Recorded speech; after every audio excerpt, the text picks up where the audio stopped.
मैं नाज़रीन मैं हाँ तो मेज़बान कायनात मलिक तो सारे दे पे रेगिस्तान सब तो पहले सारे लाइक पेज रेगिस्तान टीवी को लाइक कर दियो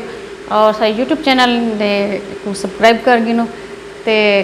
वीडियो को शेयर भी करो कमेंट्स भी करो ते लाइक भी करो जे असीं तुहाडे वास्ते खूबसूरत रंगा रंग प्रोग्राम कहते असां हाज़िर थींदे रहंदो यकीनन और तुसां पसंद भी करेंदे रहंदो। जनाब अज मौजू सारा जनाब मौसम तब्दील थींदा पिया जिवें तो पता है सर्दी आंदी पई है तो गर्मी वेंदी पई है ही दौरान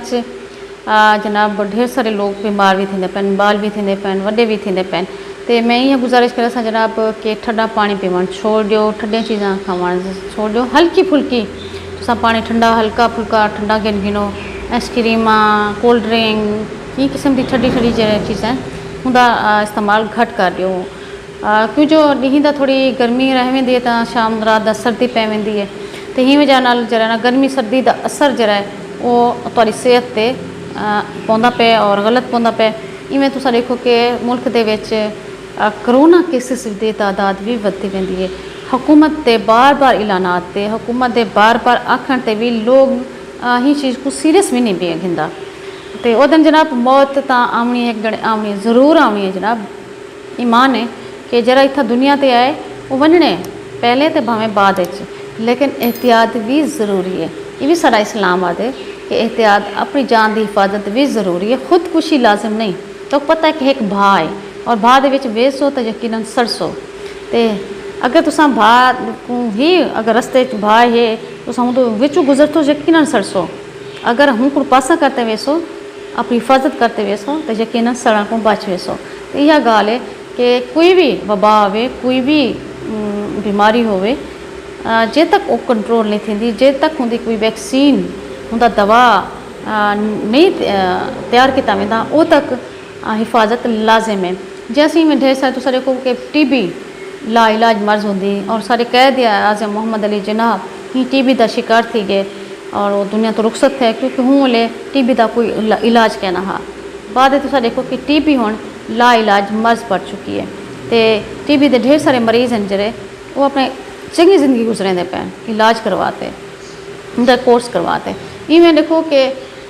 कैंसर एक ला इलाज मर्ज पड़ चुका है उनका कोई इलाज कहना लेकिन कुछ अरसे बाद कैंसर दे भी आ गई है उतना अद्वियात आ गए उनका भी तरीकाकार आ गए लोग वेंदन अपना इलाज करेंदन उनके बाद कैंसर के मरीज़ भी ठीक ठाक अपनी ज़िंदगी गुजरेंदे वतन वाली में गर्दन तोड़ बुखार तुसां आया है इवें डेंगी आया है तुसां देखो कि कहीं ना कहीं जरा ना बीमारियां वबायां अंदर रहें थे और हर बीमारी का वाल इलाज जरा ना वो जरूरी होंगे उनकी वाला जरा वैक्सीन है उनका जरा उनकी अद्वियात है जब वो साइंस सारे जो साइंसदान हैं या सारे अद्वियात बनाने वाले जड़े हैं सारे माहिरीन हैं वो जब रिसर्च करेंदे वो कोशिश करेंदे वो तो वाल कोई ना कोई हल होने का निकल आते और कोई इलाज जरा ना कोई मर्ज ला इलाज क्या नहीं होता कुछ टाइम लगते उनके बाद वाल वो काबिल इलाज मर्ज पड़ जाते जनाब अपने आप हूँ वेले तक हिफाजत च रखो ये ना देखो कि तुसां आओ तुसां ये देखो कि तुहाडे नाल कितनी तुहाडे रिश्ते तुहाडी फैमिली जुड़ी हुई है जैसे तुहाडी पहले तो अपने घर वाले तुहाडी बीवी तुहाडे बाल मतलब बालें को वाला माँ प्यो तुहाडा वाला भेण भीरा वाला दोस्त बाप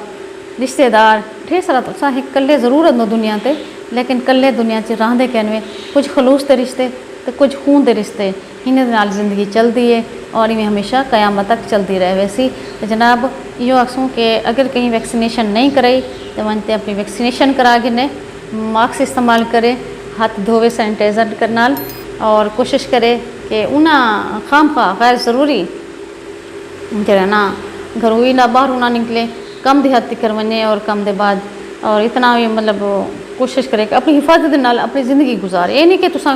कैदी थी वनो नफ्सियाती मरीज़ बन वनो तन्हाई का शिकार थी वनो और एक ॿिए नाल बड़ा घर भीड़ो एक ॿिए को देखते